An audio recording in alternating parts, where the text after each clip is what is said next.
नमस्कार दोस्तों, स्वागत है आप सभी का द इन्फॉर्मपुर में। आज हम लोग बिहार शिक्षक भर्ती को ध्यान में रखते हुए प्रैक्टिस सेट को सॉल्व करेंगे, क्योंकि अब समय ज़्यादा है नहीं परीक्षा होने में, तो अच्छी तैयारी के लिए आवश्यक है कि ज़्यादा से ज़्यादा प्रश्नों की प्रैक्टिस की जाए।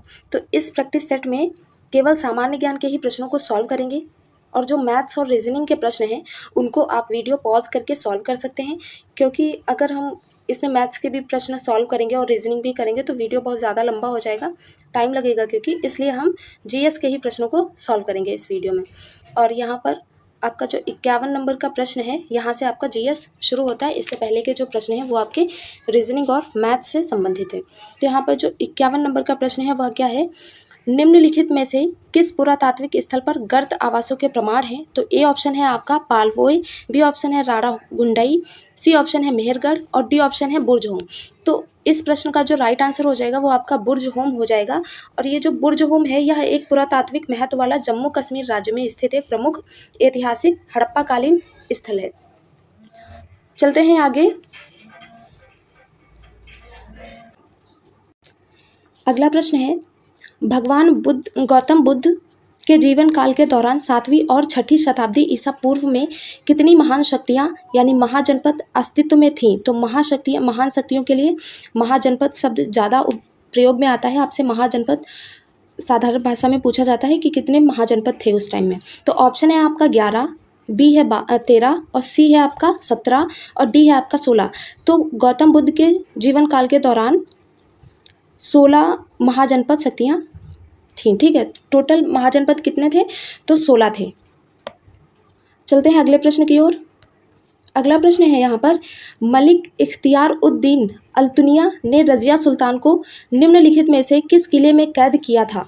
आपको बताना है कि वह किला कौन सा है जहाँ पर रजिया सुल्तान को इख्तियार उद्दीन अल्तुनिया ने गिरफ्तार करके या कैद करके रखा हुआ था।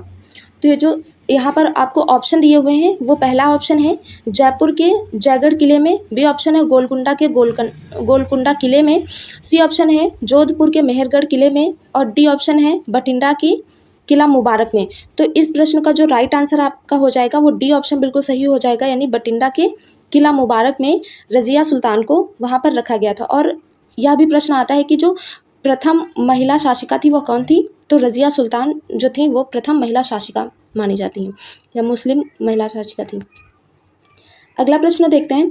अगला प्रश्न है, दीवाने कोही के रूप में विख्यात कृषि विभाग किसके द्वारा बनाया गया था? यहाँ पर ए ऑप्शन है आपका मोहम्मद बिन तुगलक, बी ऑप्शन है फिरोज तुगलक, सी ऑप्शन है जलालुद्दीन खिलजी और डी ऑप्शन है अलाउद्दीन खिलजी। तो दीवाने कोही या इसे दीवाने अमीर कोही भी बोलते हैं, तो इसको किसने बनाया था? तो इस प्रश्न का राइट आंसर हो जाएगा आपका मोहम्मद बिन तुगलक, यानी ए ऑप्शन आपका बिल्कुल सही है यहाँ पर। और यह मतलब कृषि में उन्नति के लिए एक विभाग बनाया गया था, किसके द्वारा? मोहम्मद बिन तुगलक के द्वारा। इसको दीवाने अमीर कोही भी बोला जाता है। यहाँ पर अगला प्रश्न देखेंगे, निम्नलिखित में से कौन सी घटना 1905 में बंगाल विभाजन से पूर्व घटी थी? यानी बताना है कि बंगाल विभाजन से पहले कौन सी घटना घटी थी।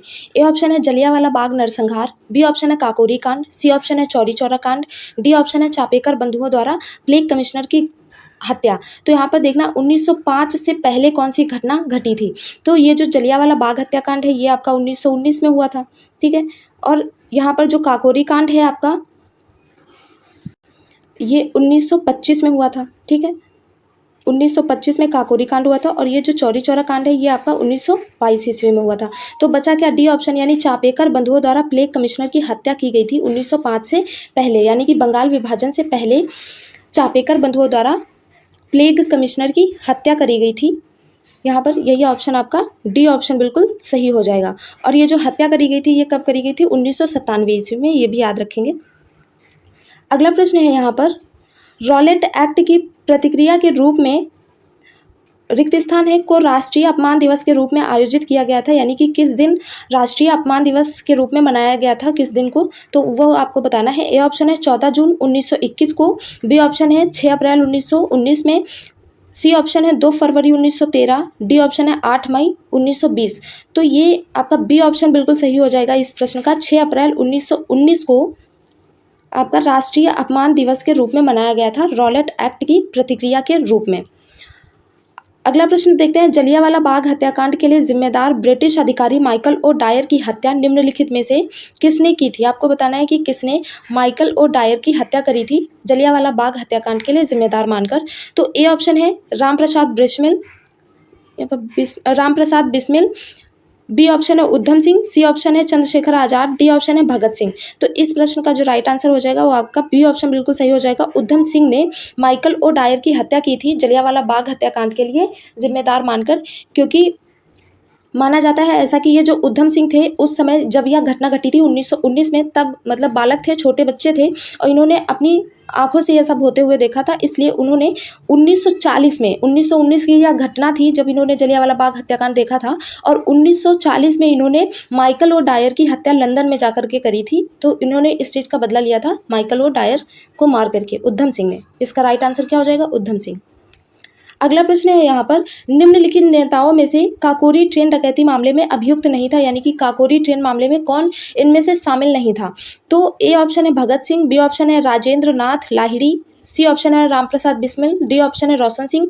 तो यहाँ देखेंगे राजेंद्र नाथ लाहिड़ी भी शामिल थे और रोशन सिंह भी शामिल थे, रामप्रसाद बिस्मिल भी शामिल थे। तो भगत सिंह आपका राइट आंसर हो जाएगा, ए ऑप्शन बिल्कुल सही है। यहाँ पर भगत सिंह काकोरी ट्रेन डकैती मामले में शामिल नहीं थे। आगे चलते हैं, अगला प्रश्न है यहाँ पर, चंपारण सत्याग्रह निम्नलिखित में से किस वर्ष शुरू किया गया था। ए ऑप्शन है आपका 1928 में, बी ऑप्शन है 1917 में, सी ऑप्शन है 1935, डी ऑप्शन है आपका 1945। तो बी ऑप्शन आपका बिल्कुल सही हो जाएगा, 1917 में चंपारण सत्याग्रह हुआ था और यह गांधी जी का पहला सत्याग्रह था। ठीक है, अगला प्रश्न है, गांधी जी ने किस वर्ष में अहमदाबाद में सूती मिल श्रमिकों के साथ लेकर एक सत्याग्रह का आयोजन किया था। तो यहाँ जो अहमदाबाद आंदोलन हुआ था या अहमदाबाद में जो वो सत्याग्रह हुआ था वो कब हुआ था। ए ऑप्शन यहाँ पर देखेंगे ए ऑप्शन है 1915, बी ऑप्शन है 1918, सी ऑप्शन है 1929 और डी ऑप्शन है 1921। तो यहाँ पर बी ऑप्शन आपका बिल्कुल सही हो जाएगा, यानी 1918 में अहमदाबाद सूती मिल श्रमिकों के लिए गांधी जी ने सत्याग्रह का आयोजन किया था। चंपारण पहले होता है 1917 में और 1918 में अहमदाबाद। ठीक है, तो अगला प्रश्न देखते हैं यहाँ पर। अगला प्रश्न है, निम्नलिखित में से किस देश से होकर भूमध्य रेखा नहीं गुजरती है। आपको वह देश बताना है जहां से भूमध्य रेखा नहीं गुजरती है। ए ऑप्शन है गैबन, बी ऑप्शन है थाईलैंड, सी ऑप्शन है युगांडा, डी ऑप्शन है इंडोनेशिया। तो यह जो आपका प्रश्न है इसका जो राइट आंसर है वो आपका बी ऑप्शन बिल्कुल सही हो जाएगा, थाईलैंड।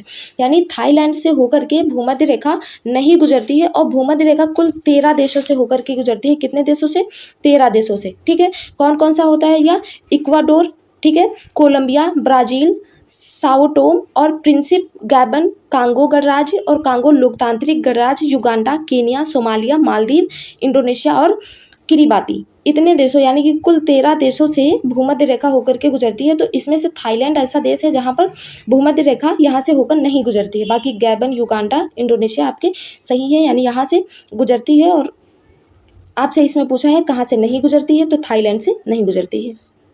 अगला प्रश्न देखेंगे, भारत किस देश के साथ सबसे लंबी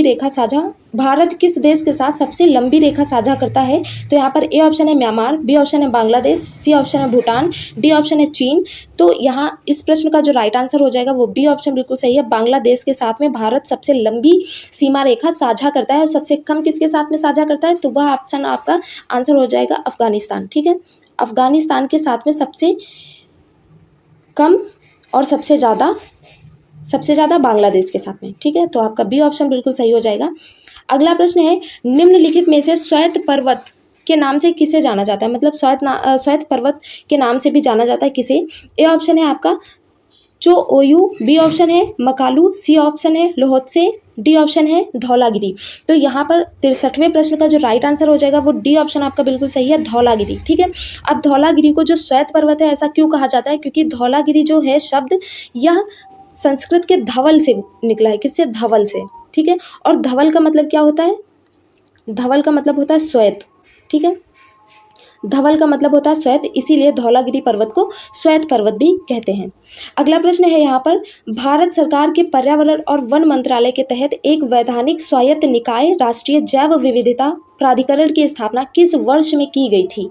ए ऑप्शन है यहाँ पर 2010, बी ऑप्शन है आपका 2000 और सी ऑप्शन है 2006, डी ऑप्शन है 2003। तो इस प्रश्न का जो आपका राइट आंसर हो जाएगा वो डी ऑप्शन बिल्कुल सही हो जाएगा, यानी 2003। तो इसकी स्थापना यानी यहाँ पर राष्ट्रीय जैव विविधता प्राधिकरण की स्थापना 2003 में की गई थी, और जैव विविधता एक्ट 2002 के द्वारा, किसके द्वारा? जैव विविधता एक्ट 2002 के द्वारा 2003 में राष्ट्रीय जैव विविधता प्राधिकरण की स्थापना की गई थी। तो डी ऑप्शन यहाँ पर आपका बिल्कुल सही हो जाएगा। चलते हैं अगले प्रश्न की ओर। अगला प्रश्न है आपका 1972 में पश्चिम बंगाल में वन विभाग के 1972 में पश्चिम बंगाल वन विभाग ने राज्य के दक्षिण पश्चिमी जिले में निम्न कोटिकृत रिक्त स्थान है फिर वनों को पुनर्जीवित करने में अपनी विफलताओं को स्वीकार किया था। तो यहाँ पर कौन से वन हैं जिनको पुनर्जीवित करने में अपनी विफलताओं को स्वीकार किया था? तो यहाँ ए ऑप्शन है पलास, बी ऑप्शन है साल, सी ऑप्शन है पियाल, डी ऑप्शन है सागौन। तो यहाँ पर देखेंगे इस प्रश्न का जो राइट आंसर हो जाएगा वो साल राइट आंसर हो जाएगा, यानी कि साल वनों को पुनर्जीवित करने में अपनी विफलताओं को स्वीकार किया था। किसने? यानी वन विभाग ने। ठीक है, पश्चिम बंगाल वन विभाग ने यहाँ पर अपनी विफलताओं को स्वीकार किया था साल के वनों को पुनर्जीवित करने में। अगला प्रश्न है बेसल प्रोटोकॉल निम्नलिखित में से किससे संबंधित है? ए ऑप्शन है ओजोन परत से, बी ऑप्शन है वनों को जलना से, या सी ऑप्शन है समुद्र के जल प्रदूषण से, डी ऑप्शन है खतरनाक अपशिष्ट पदार्थों के सीमा पार स्थानांतरण से। तो यह जो प्रश्न है इसका राइट आंसर आपका डी बिल्कुल सही हो जाएगा। खतरनाक अपशिष्ट पदार्थों के सीमा पार स्थानांतरण से बेसल प्रोटोकॉल संबंधित है। अगला प्रश्न देखेंगे यहाँ पर संयुक्त राष्ट्र ग्रीन जलवायु कोष का मुख्यालय किस देश में स्थित है? तो यहाँ ए ऑप्शन है आपका दक्षिण कोरिया, बी ऑप्शन है यूएसए, सी ऑप्शन है कनाडा, डी ऑप्शन है ऑस्ट्रेलिया। तो ये जो 67 नंबर का प्रश्न है इसका राइट आंसर आपका हो जाएगा दक्षिण कोरिया। ठीक है, दक्षिण कोरिया यहाँ पर आपका बिल्कुल सही आंसर हो जाएगा, यानी संयुक्त राष्ट्र ग्रीन जलवायु कोष का मुख्यालय दक्षिण कोरिया के इंचियोन शहर में है। ठीक है, किस शहर में है आपका? इंचियोन। तो यदि अगर यह नहीं पूछेगा तो आपको शहर दे देगा, तो शहर भी याद रखेंगे, इंचियोन शहर में है दक्षिण कोरिया के। ठीक है, तो यहाँ पर ए ऑप्शन आपका बिल्कुल सही हो जाएगा। अगला प्रश्न है हमारे पर्यावरण के प्रति असंवेदनशीलता के कारण निम्नलिखित में से कौन सा पदार्थ विलुप्त होने के कगार पर है? ए ऑप्शन है एलियंथस एनुअस, बी ऑप्शन है रोजा डमासेना, सी ऑप्शन है मधुका इनसिग्रिस, डी ऑप्शन है बेलिस पेरिनस। तो 68 नंबर का जो राइट आंसर आपका हो जाएगा वो ए ऑप्शन बिल्कुल सही हो जाएगा, यानी हेलियंथस एनुअस है जो पर्यावरण के प्रति असंवेदनशीलता के कारण यह पादप विलुप्त होने के कगार पर है। अब यहाँ पर देखेंगे अगला प्रश्न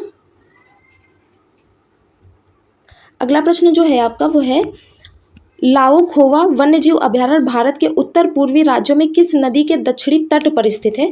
तो यहाँ ए ऑप्शन है आपका ब्रह्मपुत्र, बी ऑप्शन है बराक, सी ऑप्शन है सुबानसिरी, डी ऑप्शन है गोमती। तो यहाँ इसका राइट आंसर ए ऑप्शन बिल्कुल सही हो जाएगा, यानी कि लाओखोवा वन्यजीव अभयारण्य असम के, ठीक है, कहाँ पर स्थित है आपका? असम के नागांव जिले में ब्रह्मपुत्र नदी के दक्षिणी तट पर स्थित है। ठीक है, और ये जो लाओखोवा वन्यजीव अभयारण्य है इसकी स्थापना कब करी गई थी? तो इसकी स्थापना 1972 ईस्वी में करी गई थी। ठीक है, ध्यान रखेंगे। तो यहाँ पर आपका राइट आंसर ए ऑप्शन बिल्कुल सही हो जाएगा, ब्रह्मपुत्र नदी के उत्तरी तट पर, उत्तर पूर्वी यानी दक्षिणी तट पर स्थित है। ठीक है, तो ए ऑप्शन सही है आपका ब्रह्मपुत्र। अगला प्रश्न देखते हैं Indira Gandhi memorial tulip garden जो एशिया का सबसे बड़ा ट्यूलिप गार्डन है, यह कहाँ स्थित है? ए ऑप्शन है देहरादून में, बी ऑप्शन धर्मशाला में, सी ऑप्शन है श्रीनगर में, और डी ऑप्शन है आपका शिमला में। तो इसका जो राइट आंसर हो जाएगा वो सी ऑप्शन बिल्कुल सही हो जाएगा। श्रीनगर में Indira Gandhi memorial tulip garden स्थित है जो एशिया का सबसे बड़ा ट्यूलिप गार्डन है।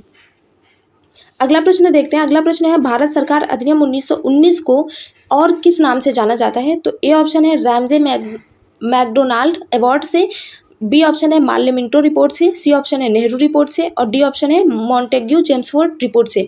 तो इस प्रश्न का जो आपका राइट आंसर हो जाएगा वो डी ऑप्शन बिल्कुल सही है, यानी मॉन्टेग्यू चेम्सफोर्ड रिपोर्ट को जाना जाता है भारत सरकार अधिनियम 1919 के नाम से, या भारत सरकार अधिनियम 1919 को मॉन्टेग्यू चेम्सफोर्ड रिपोर्ट के नाम से भी जाना जाता है। यहाँ पर देखेंगे जो मार्ले मिंटो रिपोर्ट है इसको 1909 मतलब भारत सरकार अधिनियम 1909 के नाम से जाना जाता है। तो ये दोनों आते हैं आपके प्रश्न परीक्षा में पूछे जाते हैं, इन दोनों को याद रखेंगे। मार्ले मिंटो रिपोर्ट जो है आपकी वो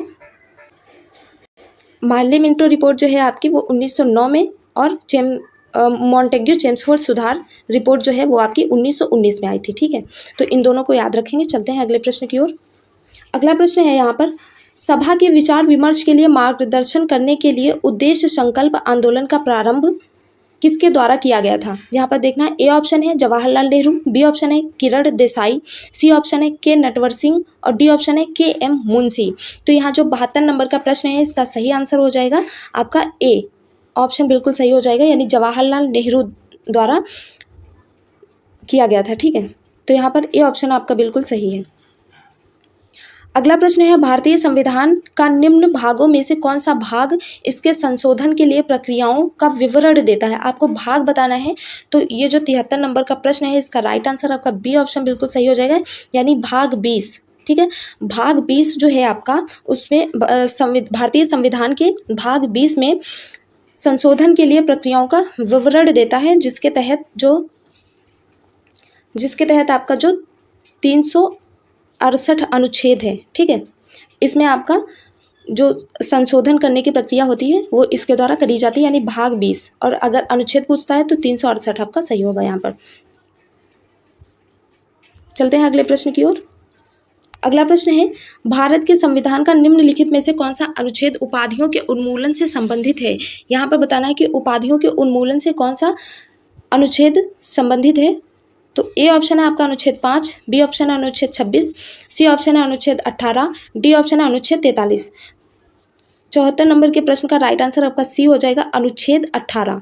ठीक है, यानी भारत के संविधान का अनुच्छेद जो 18 है वो उपाधियों के उन्मूलन से संबंधित है, और इस अनुच्छेद के अनुसार सेना और विद्या के संबंधित जो भी सम्मान होते हैं उसको प्रदान किया जाता है। और देश, मतलब इसके अंतर्गत यह भी कहा गया है कि देश का कोई भी नागरिक बिना राष्ट्रपति की आज्ञा से विदेश में कोई भी उपाधि को स्वीकार नहीं कर सकता।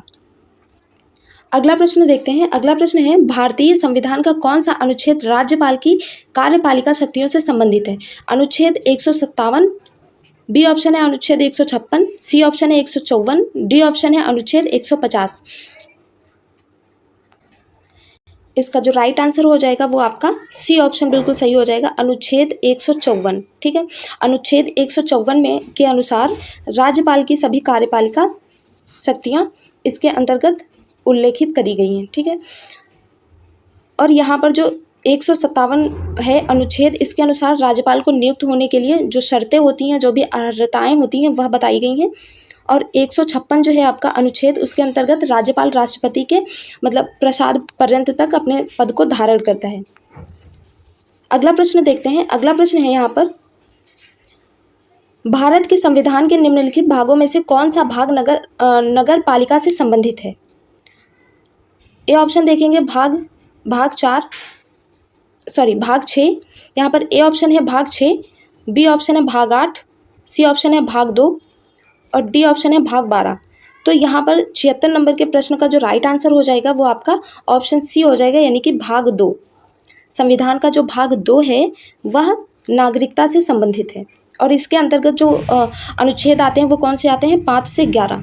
ठीक है, 5 से 11 तक जो अनुच्छेद है वह नागरिकता से संबंधित है, और भाग कौन सा है? तो भाग 2 है, ध्यान रखेंगे। अगला प्रश्न देखते हैं, कोई भी व्यक्ति भारतीय प्रधानमंत्री के रूप में अधिकतम कितनी बार सेवारत हो सकता है? ए ऑप्शन है 3 बार, बी ऑप्शन है 5 बार, सी ऑप्शन है 7 बार और डी ऑप्शन है कोई सीमा नहीं है। तो इस प्रश्न का जो राइट आंसर है वो डी ऑप्शन बिल्कुल सही है, यानी इसकी कोई सीमा नहीं है, यानी कोई भी व्यक्ति भारतीय प्रधानमंत्री के रूप में कितनी भी बार वो मतलब इलेक्शन लड़ सकता है, यानी उसके रूप में, या कई बार भी, कितनी बार भी वो प्रधानमंत्री बन सकता है। अगला प्रश्न है यहाँ पर, प्रश्नकाल के बाद लोकसभा में किसी सदस्य द्वारा जनता के महत्व के किसी निश्चित विषय पर विचार विमर्श हेतु कार्यकारिणी का ध्यान आकर्षण के लिए रखा गया प्रस्ताव क्या कहलाता है? तो जो ए ऑप्शन है आपका विशेषाधिकार प्रस्ताव कहलाता है, या बी ऑप्शन ध्यान आकर्षण प्रस्ताव कहलाता है, या सी ऑप्शन स्थगन प्रस्ताव कहलाता है, या डी ऑप्शन अविश्वास प्रस्ताव कहलाता है। तो यहाँ पर राइट आंसर आपका सी ऑप्शन बिल्कुल सही हो जाएगा, यानी स्थगन प्रस्ताव कहलाता है। चलते हैं अगले प्रश्न की ओर। अगला प्रश्न है यहाँ पर, निम्नलिखित में से कौन सा राज्य कौन से राज्य की विधान परिषद में कुछ सदस्यों को नामित करने की शक्ति रखता है? निम्नलिखित में से कौन राज्य की विधान परिषद में कुछ सदस्यों को नामित करने की शक्ति रखता है? ए ऑप्शन है संबंधित राज्य के राज्यपाल, बी ऑप्शन है भारत के प्रधानमंत्री, सी ऑप्शन है संबंधित राज्य के मुख्यमंत्री, डी ऑप्शन है संबंधित राज्य के विधान परिषद के अध्यक्ष। तो जो 79 नंबर का आपका क्वेश्चन है उसका जो राइट आंसर हो जाएगा वो ए ऑप्शन आपका बिल्कुल सही हो जाएगा, यानी संबंधित राज्य के राज्यपाल के पास यह शक्ति होती है, यानी कि विधान परिषद में कुछ सदस्यों को नामित कर सकता है। तो यहाँ पर ए ऑप्शन आपका बिल्कुल सही हो जाएगा, संबंधित राज्य का राज्यपाल। अगला प्रश्न देखते हैं। अगला प्रश्न है यहाँ पर, भारतीय संविधान के निम्नलिखित में से किस अनुच्छेद में यह वर्णित है कि संसद के पास संघ सूची में शामिल किसी भी मामले के संदर्भ में कानून बनाने की विशेष शक्तियां हैं? तो यहाँ पर जो 80 नंबर का क्वेश्चन है, प्रश्न है, इसका जो राइट आंसर हो जाएगा वो ए ऑप्शन आपका बिल्कुल सही हो जाएगा, अनुच्छेद 246। यानी अनुच्छेद 246 में वर्णित है कि संसद के पास संघ सूची में शामिल किसी भी मामले के संदर्भ में कानून बनाने की विशेष शक्तियां हैं। ठीक है, तो यहाँ पर आपका जो राइट आंसर हो जाएगा वो अनुच्छेद 246 सही हो जाएगा। अनुच्छेद 246 में यह वर्णित है। अगला प्रश्न देखते हैं। अगला प्रश्न है, प्रकाश की तरंग दैर्घ्य को मापने की इकाई को क्या कहते हैं? ए ऑप्शन है फैराडे, बी ऑप्शन है कैंडेला, सी ऑप्शन है डाइन, ई ऑप्शन है एंगस्ट्रॉम। तो जो 81वां प्रश्न है इसका जो राइट आंसर है वो आपका डी ऑप्शन बिल्कुल सही हो जाएगा, यानी कि एंगस्ट्रॉम आपका प्रकाश की तरंग दैर्घ्य को मापने की एक इकाई है। अगला प्रश्न देखते हैं, पानी के अंदर ध्वनिक संकेतों को पता लगाने के लिए किस उपकरण का प्रयोग किया जाता है? ए ऑप्शन है बोलोमीटर, बी ऑप्शन है पायरोमीटर, सी ऑप्शन है एमीमीटर और डी ऑप्शन है आपका हाइड्रोफोन। तो इस प्रश्न का जो राइट आंसर हो जाता है वो आपका डी ऑप्शन बिल्कुल सही हो जाएगा, हाइड्रोफोन। ठीक है, पानी के अंदर। तो अगर आप पानी से संबंधित कोई भी चीज़ देखेंगे तो वो हाइड्रो से शुरू होती है। आप ऐसे भी देख सकते हैं कि कोई भी ऑप्शन और ऐसा नहीं है जिसमें हाइड्रो हो। तो यहाँ पर पानी से संबंधित आप ऐसे भी पहचान सकते हैं, इसको एक ट्रिक समझ सकते हैं कि हाइड्रो जो होता है वो ज़्यादातर मतलब पानी से ही संबंधित होता है। तो यहाँ पर जो हाइड्रोफोन हो जाएगा वो पानी के अंदर ध्वनिक संकेतों को पता लगाने के लिए उपयोग में लाया जाता है। यहाँ पर देखेंगे जो बोलोमीटर है आपका वो ऊष्मीय विकिरण को मापने में काम आता है, और ये जो आपका पायरोमीटर है ये दूर की स्थिति और वस्तुओं के उच्च ताप को ज्ञात करने में सहायता मिलती है इससे। और ये जो एमीमीटर है आपका, इससे विद्युत धारा को एम्पियर में मापने के लिए होता है यह। तो आपका यहाँ पर राइट आंसर इस प्रश्न का हो जाएगा हाइड्रोफोन। अगला प्रश्न देखते हैं। अगला प्रश्न है, निम्नलिखित में से कौन सा युग्म सही नहीं है? ए ऑप्शन है हाइग्रोमीटर, वायुमंडल का जलवाष्प अंश, और बी ऑप्शन है लैक्टोमीटर, तरल का विशिष्ट घनत्व, एनीमोमीटर है वायु की गति, और सिस्मोग्राफ है भूकंप। तो यहाँ पर इकाइयाँ बतानी कि कौन किससे संबंधित है, और यहाँ पर आपसे पूछा है सही नहीं है, यानी गलत वाला आपको बताना है। तो यहाँ पर जो गलत है वो आपका बी ऑप्शन है, यानी लैक्टोमीटर। यहाँ पर दिया गया है तरल का विशिष्ट घनत्व, जबकि लैक्टोमीटर किससे संबंधित होता है? दूध की शुद्धता से। ठीक है, ध्यान रखेंगे इसको, दूध की शुद्धता से। तो इस प्रश्न से आपके कई सारे प्रश्न बन सकते हैं। देखेंगे जो हाइग्रोमीटर है आपका वो वायुमंडल का जलवाष्प का अंश से संबंधित है, उसको मापता है, और लैक्टोमीटर दूध की शुद्धता मापता है, एनीमोमीटर वायु की गति से संबंधित, सिस्मोग्राफ भूकंप से संबंधित है। देखेंगे यहाँ पर, निम्नलिखित में से विस्थापन के बारे में कौन सी बात गलत है? आपको वह बात बताना है जो गलत है। यहाँ पर ए ऑप्शन देखेंगे, या धनात्मक, ऋणात्मक या शून्य हो सकता है। बी ऑप्शन है विस्थापन कभी भी दूरी से अधिक नहीं होता है, और सी ऑप्शन है इसकी एसआई इकाई जो होती है वो मीटर होती है, और डी ऑप्शन है यह हमेशा यानी सदैव कैसा होता है? धनात्मक होता है। तो यहाँ देखेंगे जो यह प्रश्न है इसमें पूछा आपसे कौन सा गलत है, तो इस प्रश्न का जो सही उत्तर हो जाएगा, यानी जो गलत हो जाएगा वो डी ऑप्शन है कि यह हमेशा धनात्मक होता है। ठीक है, यह धनात्मक नहीं है, जबकि दूरी सदैव धनात्मक होती है, लेकिन यहाँ पर विस्थापन बताया गया तो विस्थापन आपका हमेशा धनात्मक नहीं होता है। तो यहाँ पर लिखा है यह हमेशा धनात्मक होता है, इसलिए यह ऑप्शन आपका बिल्कुल गलत है, और गलत है, हमसे गलत ही पूछा है, इसलिए यह ऑप्शन आपका बिल्कुल सही हो जाएगा। अगला प्रश्न देखते हैं। अगला प्रश्न है, फ़ारेनहाइट स्केल पर भापांक यानी स्टीम पॉइंट क्या है? यानी कि वह कौन सा है जहाँ पर पानी जो है बॉयल होने लगता है? तो फ़ारेनहाइट में इन्होंने पूछा है, यानी 32 फ़ारेनहाइट या 100 फ़ारेनहाइट, यहाँ पर है 212 फ़ारेनहाइट या 80 फ़ारेनहाइट। तो यहाँ इस प्रश्न का जो राइट आंसर हो जाएगा वो सी ऑप्शन आपका बिल्कुल सही हो जाएगा, 212 फ़ारेनहाइट पर क्या होगा, पानी जो होगा वो उबलने लगेगा। ठीक है, तो यहाँ पर आपका सी ऑप्शन बिल्कुल सही हो जाता है। और यहाँ पर देखेंगे ये जो 32 फ़ारेनहाइट होता है, यहाँ पर क्या होता है, पानी जमने लगता है। और यही चीज़ अगर सेंटीग्रेड में होती है तो सेंटीग्रेड में जो 100 होता है, 100 डिग्री होता है, वहाँ पर पानी जो है जम जाता है, और जो 100 डिग्री होता है वहाँ पर पानी उबलने लगता है। ठीक है, बॉयल होने लगता है। तो ये फ़ारेनहाइट का था और सेंटीग्रेड में होता है, तो किसी में भी पूछ सकते हैं, तो आप ध्यान रखेंगे इसको। अगला प्रश्न है, निम्नलिखित में से किसे आधुनिक परमाणु सिद्धांत का जनक किसे माना जाता है? तो यहाँ पर बताना है आपको आधुनिक परमाणु सिद्धांत का जनक कौन है। ए ऑप्शन है जॉन डाल्टन, बी ऑप्शन है ओटो हॉर्न, सी ऑप्शन है विलार्ड गिब्स, डी ऑप्शन है रॉबर्ट बॉयल। तो 86 नंबर का जो क्वेश्चन है उसका राइट आंसर आपका ए ऑप्शन बिल्कुल सही हो जाएगा, जॉन डाल्टन। जॉन डाल्टन को आधुनिक परमाणु सिद्धांत का जनक माना जाता है। अगला प्रश्न देखेंगे यहाँ पर। अगला प्रश्न है आपका, इनमें से किसने कैवेंडिश प्रयोगशाला में काम करते समय 1932 में न्यूट्रॉन की खोज की थी। यानी यहाँ पर आपको बताना है कि न्यूट्रॉन की खोज किसने करी थी और यह कौन सी प्रयोगशाला में काम कर रहे थे, तो कैवेंडिश प्रयोगशाला में। अब ये बताना है कि न्यूट्रॉन की खोज, प्रश्न कई तरीके से पूछा जा सकता हो सकता है आप प्रयोगशाला का नाम पूछ ले या समय पूछ सकता है, तो समय क्या था, 1932। तो यहाँ पर देख लेते हैं कि किसने न्यूट्रॉन की खोज करी थी। ए ऑप्शन है आपका जेम्स चैडविक, बी ऑप्शन है अर्नेस्ट रदरफोर्ड, सी ऑप्शन है Carl D Anderson, D option है एडमंड बेकुरल। तो यहाँ जो 87 नंबर का प्रश्न है, इसका राइट आंसर आपका ए ऑप्शन बिल्कुल सही हो जाएगा, जेम्स चैडविक। तो जो न्यूट्रॉन की खोज जिन्होंने की थी वो कौन थे, जेम्स चैडविक थे। अगला प्रश्न देखते हैं यहाँ पर। 88 नंबर का प्रश्न है, लोहे में जंग लगने के कारण किस अवस्था का होना आवश्यक है। यानी लोहे में जंग लगने के लिए किस अवस्था का होना आवश्यक है। ए ऑप्शन है O2 की अनुपस्थिति, बी ऑप्शन है CO2 की उपस्थिति, सी ऑप्शन है पानी की अनुपस्थिति, और डी ऑप्शन है O2 की उपस्थिति। तो यह जो प्रश्न है इसका राइट आंसर आपका डी हो जाएगा, यानी O2 की उपस्थिति आवश्यक है लोहे में जंग लगने के लिए। अगला प्रश्न देखते हैं यहाँ पर।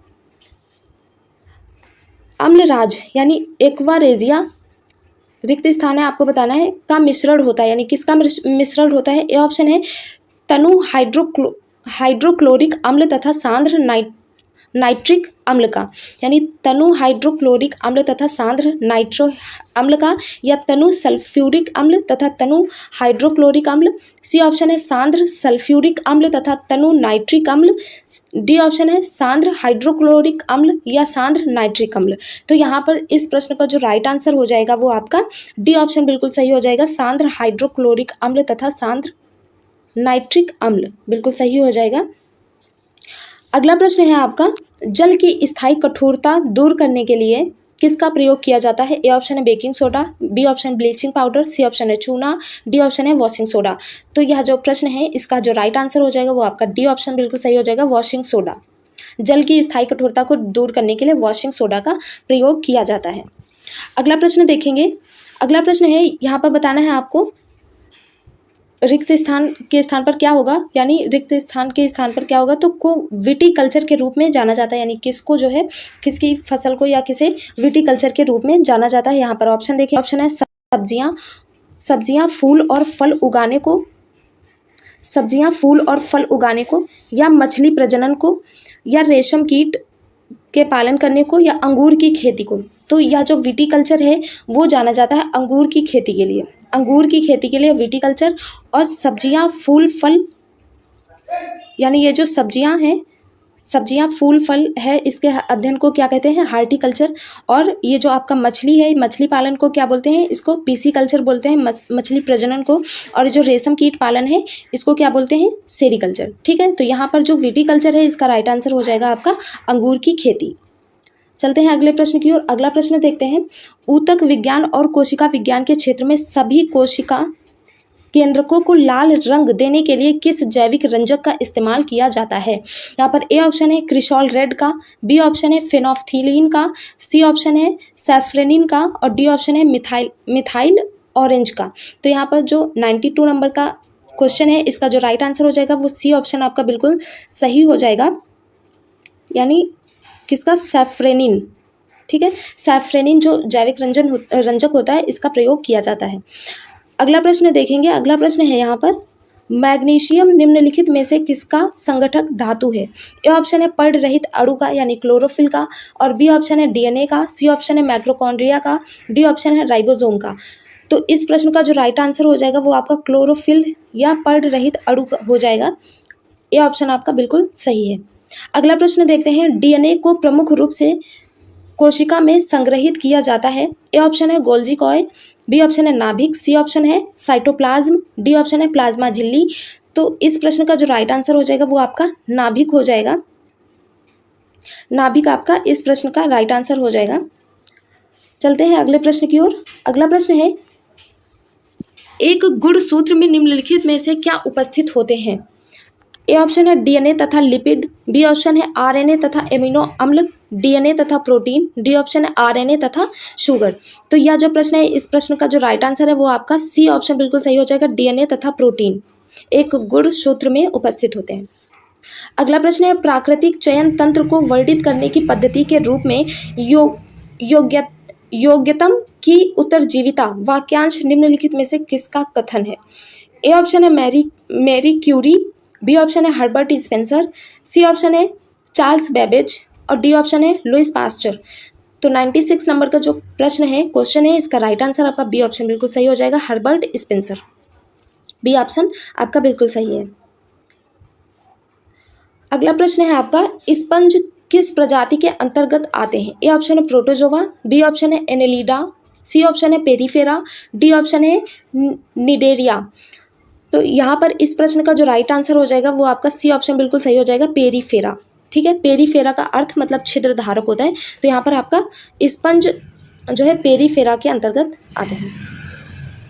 अगला प्रश्न है, तिलचट्टों के शरीर में वायु द्वारा प्रवेश करती है, यानी कि तिलचट्टों के शरीर में वायु जो होती है वो किसके द्वारा प्रवेश करती है? ए ऑप्शन है फेफड़ों के द्वारा, बी ऑप्शन है क्लोमों के द्वारा, सी ऑप्शन है श्वास रंध्रों के द्वारा, और डी ऑप्शन है त्वचा के द्वारा। तो जो 98 नंबर का क्वेश्चन है इसका राइट आंसर आपका सी हो जाएगा, श्वास रंध्रों के द्वारा वायु प्रवेश करती है किसमें? तिलचट्टों में। और ये जो तिलचट्टा है इसका वैज्ञानिक नाम क्या है? पेरीप्लेनेटा। अगला प्रश्न देखते हैं, मनुष्यों में आमाशयी ग्रंथियों से स्रावित होने वाला वह कौन सा अम्ल है जो भोजन के पाचन में सहायता करता है? ए ऑप्शन है साइट्रिक अम्ल, बी ऑप्शन है बोरिक अम्ल, सी ऑप्शन है हाइड्रोक्लोरिक अम्ल, डी ऑप्शन है सल्फ्यूरिक अम्ल। तो जो 99 नंबर का प्रश्न है इसका राइट आंसर आपका सी हो जाएगा, हाइड्रोक्लोरिक अम्ल।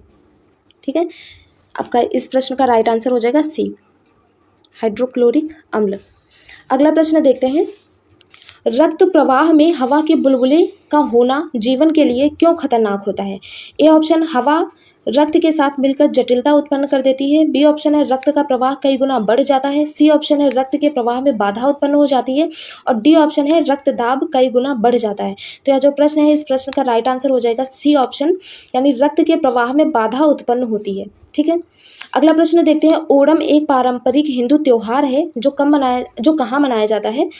ए ऑप्शन है आंध्र प्रदेश में, बी ऑप्शन है केरल में, सी ऑप्शन है तमिलनाडु में, डी ऑप्शन है कर्नाटक में। तो यह जो ओणम है यह केरल में मनाया जाता है। ठीक है, ओणम त्योहार है।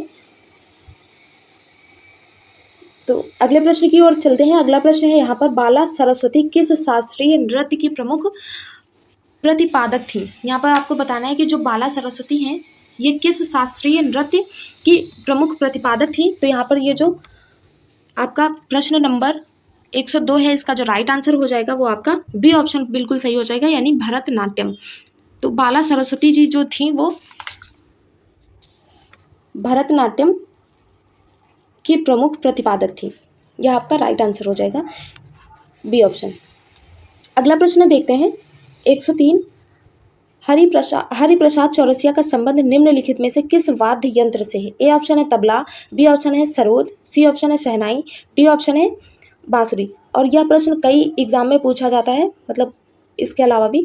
तो यहाँ पर देखेंगे, इसका जानना बहुत ज़रूरी है, यह ध्यान रखेंगे। 103 का जो राइट आंसर हो जाएगा वो बांसुरी। ठीक है, यह बांसुरी से संबंधित है हरिप्रसाद चौरसिया, और इन्हें भारत सरकार ने 1992 में पद्म भूषण दिया था। कब दिया था? 1992 ईस्वी में। और जो पद्म विभूषण है यह कब दिया था? 2000 में पद्म विभूषण। ठीक है, यह भी पूछा जाता है, तो आप इसको भी ध्यान देंगे। 1992 में जो मिला था इनको वो क्या था? पद्म भूषण था, और जो 2000 में दिया गया था वो पद्म विभूषण हरिप्रसाद चौरसिया को। तो यहाँ पर आपका डी ऑप्शन बिल्कुल सही हो जाएगा, यानी यह बांसुरी से संबंधित है। अगला प्रश्न देखते हैं, किस भारतीय राज्य में गमच्छा एक सांस्कृतिक प्रतीक है? ए ऑप्शन है केरल, बी ऑप्शन है राजस्थान, सी ऑप्शन है असम, डी ऑप्शन है हरियाणा। तो यह जो प्रश्न है इसका जो राइट आंसर हो जाएगा वो आपका सी हो जाएगा, असम। ठीक है, यह जो गमच्छा है यह भारतीय राज्य असम का एक सांस्कृतिक प्रतीक है। यह एक प्रकार का मतलब वस्त्र होता है, या शॉल कह सकते हैं इसको, गमछा जिसको नॉर्मली बोलते हैं। अगला प्रश्न देखते हैं। अगला प्रश्न है, प्लेइंग इट माई वे पुस्तक के लेखक कौन है? उनका नाम बताना है। ए ऑप्शन है सचिन तेंदुलकर, बी ऑप्शन है VVS लक्ष्मण, सी ऑप्शन है सौरव गांगुली, और डी ऑप्शन है चेतन तेंदुलकर। तो इस प्रश्न का जो राइट आंसर है वो आपका ए ऑप्शन बिल्कुल सही हो जाएगा, यानी Sachin Tendulkar. Playing it my way Sachin Tendulkar की आत्मकथा है। अगला प्रश्न देखेंगे। अगला प्रश्न है, भारत के सर्वोच्च नागरिक सम्मान प्रतिष्ठित भारत रत्न से सम्मानित होने वाले पहले संगीतकार का नाम क्या था? ए ऑप्शन है MS सुब्बालक्ष्मी, बी ऑप्शन है पंडित रविशंकर, सी ऑप्शन है बेगम अख्तर, डी ऑप्शन है पंडित हरिप्रसाद चौरसिया। तो यहाँ पर जो 106 नंबर का प्रश्न है इसका राइट आंसर जो हो जाएगा वो ए ऑप्शन बिल्कुल सही है, MS सुब्बालक्ष्मी। ठीक है, MS सुब्बालक्ष्मी, और इन्होंने ही बंगाल विभाजन के टाइम में इन्होंने राष्ट्रीय गीत गाया था। ठीक है, और सारे जहाँ से अच्छा भी गाया गया था, उसी टाइम में गाया गया था। तो यहाँ पर देखेंगे MS सुब्बालक्ष्मी सही हो जाएगा। अगला प्रश्न है, अंतर्राष्ट्रीय बुकर पुरस्कार किस वर्ष स्थापित किया गया था? तो यहाँ पर ए ऑप्शन है आपका 1905, और बी ऑप्शन है 1981, सी ऑप्शन है 1969, और डी ऑप्शन है 1918। तो इस प्रश्न का जो राइट आंसर हो जाएगा वो आपका ए ऑप्शन बिल्कुल सही हो जाएगा। अंतर्राष्ट्रीय बुकर पुरस्कार 2005 में स्थापित किया गया था। ठीक है, 2005 में। अगला प्रश्न देखते हैं, हॉकी के मैदान का आयाम यानी कि लंबाई और चौड़ाई कितना होता है? तो हॉकी के मैदान की लंबाई और चौड़ाई बतानी है। यहाँ पर ए ऑप्शन है 100 गुणे, मतलब कि यहाँ पर बताना पहले लंबाई है और फिर चौड़ाई, यानी कि यहाँ पर जो लंबाई है वो 100 है और जो चौड़ाई है वो 55 मीटर है। और बी ऑप्शन में जो दिया गया है वो 91.4 आपका लंबाई है और 55 मीटर आपकी चौड़ाई है। और सी ऑप्शन में देखेंगे 90 मीटर लंबाई है और 50 मीटर चौड़ाई है। और डी ऑप्शन देखेंगे 100.3 लंबाई है और 50 मीटर चौड़ाई है। तो यहाँ इस प्रश्न का जो राइट आंसर हो जाएगा वो बी ऑप्शन आपका बिल्कुल सही हो जाएगा, यानी 91.4 मीटर लंबाई और 55 मीटर चौड़ाई। अगला प्रश्न देखते हैं। अगला प्रश्न है, इंडियन सुपर लीग एक चैंपियनशिप है तो किससे संबंधित है यह? ए ऑप्शन है क्रिकेट से, बी ऑप्शन है कबड्डी से, सी ऑप्शन है खो खो से, डी ऑप्शन है फुटबॉल से। तो यह जो संबंधित है वो किससे संबंधित है? आपका फुटबॉल से संबंधित है इंडियन सुपर लीग। ठीक है, यह फुटबॉल से संबंधित है। अगला प्रश्न देखेंगे। अगला प्रश्न है यहाँ पर, हम्पी को निम्नलिखित में से किस वर्ष में यूनेस्को द्वारा विश्व धरोहर स्थल घोषित किया गया था? हम्पी को। तो यहाँ पर ए ऑप्शन है आपका 1980, बी ऑप्शन है 1986, सी ऑप्शन है 1999, डी ऑप्शन है 1990। तो यहाँ पर जो 110 नंबर का प्रश्न है इसका जो राइट आंसर हो जाएगा वो आपका बी ऑप्शन बिल्कुल सही हो जाएगा, यानी 1986 में हम्पी को यूनेस्को विश्व धरोहर में शामिल किया गया था। अगला प्रश्न है, उड़ीसा बिहार से पृथक हुआ था 1911 में, 1936 में, 1937 में, 1947 में। तो यहाँ पर देखेंगे उड़ीसा है जो बिहार से कब अलग हुआ था? तो यहाँ पर बी ऑप्शन आपका बिल्कुल सही हो जाएगा 1936 में। ठीक है, यहाँ पर बी ऑप्शन बिल्कुल सही हो जाएगा। अगला प्रश्न देखते हैं। अगला प्रश्न है यहाँ पर, फरवरी 2023 में 7 वर्षीय प्रिंस किस देश के पहले डिजिटल नागरिक बने हैं? यानी आपको बताना है फरवरी 2023 में 7 वर्षीय प्रिंस जो हैं वो किस देश के पहले डिजिटल नागरिक बने हैं? तो यहाँ पर पहला ऑप्शन है आपका ए इंग्लैंड, बी ऑप्शन है आयरलैंड, सी ऑप्शन है थाईलैंड, डी ऑप्शन है भूटान। तो इस प्रश्न का जो राइट आंसर हो जाएगा वो आपका डी हो जाएगा, यानी भूटान। ठीक है, भूटान के जो प्रिंस हैं वो मतलब देश के पहले डिजिटल नागरिक बने हैं। अगला प्रश्न है यहाँ पर, केसरिया सुप्रसिद्ध है। ए ऑप्शन है पालसेन तक्षण कला के लिए, बी ऑप्शन है बौद्ध स्तूप के लिए, सी ऑप्शन है विष्णु मंदिर के लिए, डी ऑप्शन है सूफी दरगाह के लिए। तो यहाँ जो प्रश्न है इस प्रश्न का जो उत्तर हो जाएगा वो बी ऑप्शन बिल्कुल सही हो जाएगा, बौद्ध स्तूप के लिए। ठीक है, केसरिया चंपारण जिले में स्थित एक महत्वपूर्ण बौद्ध स्थल है। अगला प्रश्न देखते हैं, झारखंड कैसल ओवर ग्रेव्ज के लेखक कौन है? तो यानी कैसल ओवर ग्रेव्ज है, इसके लेखक बताना है। ए ऑप्शन आपका दे रखा है शिबू सोरेन, बी ऑप्शन है शैलेंद्र महतो, सी ऑप्शन है विक्टर दास, डी ऑप्शन उपरोक्त में से कोई नहीं। तो 114 नंबर के प्रश्न का राइट आंसर आपका हो जाएगा सी, विक्टर दास। ठीक है, यहाँ पर विक्टर दास यानी इसके लेखक हैं कैसल ओवर ग्रेव्ज के। अगला प्रश्न है, पटना उच्च न्यायालय की स्थापना कब हुई थी? सन 1916 में, सन 1917 में, सन 1918 में, सन 1971 में। तो ये तो बहुत इंपॉर्टेंट क्वेश्चन है। ठीक है, तो यहाँ पर देखेंगे जो 115 नंबर का प्रश्न है उसका राइट आंसर ए ऑप्शन बिल्कुल सही हो जाएगा। 1916 में इसकी स्थापना की गई थी। ठीक है, 9 फरवरी 1916 में स्थापना करी गई थी इसकी। और ये जो यहाँ पर एक प्रश्न और भी आता है कि पटना विश्वविद्यालय की स्थापना कब करी गई थी, तो वो 1917 में की गई थी, पटना विश्वविद्यालय की स्थापना। अब यहाँ पर देखेंगे अगला प्रश्न है, हाल ही में प्रिजकर आर्किटेक्चर पुरस्कार 2023 किसे सम्मानित किया गया है? यानी प्रिजकर आर्किटेक्चर पुरस्कार से 2023 में किसे सम्मानित किया गया है? ए ऑप्शन है के बालकृष्णन को, बी ऑप्शन है डेविड अर्नाल्ड को, सी ऑप्शन है डेविड चिपरफील्ड को, डी ऑप्शन है डेविड वेयर को। तो इस प्रश्न का जो राइट आंसर हो जाएगा वो आपका सी बिल्कुल सही हो जाएगा। डेविड चिपरफील्ड को प्रिजकर आर्किटेक्चर पुरस्कार 2023 से सम्मानित किया गया है, डेविड चिपरफील्ड को। अगला प्रश्न है, 95वें ऑस्कर पुरस्कार समारोह में सर्वश्रेष्ठ शॉर्ट फिल्म डॉक्यूमेंट्री श्रेणी में भारत की द एलिफेंट विस्पर्स ने ऑस्कर जीता, इसके निर्देशक कौन है? ए ऑप्शन है एस राजामौली, बी ऑप्शन है जॉन अलर्ट, और सी ऑप्शन है राजकुमार हिरानी, और डी ऑप्शन है कार्तिकी गोंजाल्वेस। ठीक है, तो यहाँ पर जो यह प्रश्न है इस प्रश्न का जो राइट आंसर है वो डी ऑप्शन बिल्कुल सही हो जाएगा। कार्तिकी गोंजाल्वेस जो है यहाँ पर निर्देशक हैं। ठीक है, किस फिल्म के? द एलिफेंट विस्पर्स के, जिसने ऑस्कर पुरस्कार जीता है। तो 117 नंबर के जो राइट आंसर हो जाएगा वो आपका डी ऑप्शन बिल्कुल सही हो जाएगा। अगला प्रश्न देखते हैं। अगला प्रश्न है, हाल ही में किस राज्य सरकार ने हाल ही में किस राज्य सरकार ने पथश्री तथा रास्ता श्री योजना की शुरुआत की है? ए ऑप्शन है उत्तर प्रदेश, बी ऑप्शन है पश्चिम बंगाल, सी ऑप्शन है छत्तीसगढ़, डी ऑप्शन है ओडिशा। तो यह जो 118 नंबर का प्रश्न है इसका जो राइट आंसर हो जाएगा वो आपका पश्चिम बंगाल हो जाएगा। यानी पश्चिम बंगाल ने पथश्री और रास्ता श्री योजना की शुरुआत करी है। अगला प्रश्न देखते हैं 119 नंबर का, हाल ही में चर्चा में रहा नासा का आर्टेमिस मिशन 2 का संबंध किससे है?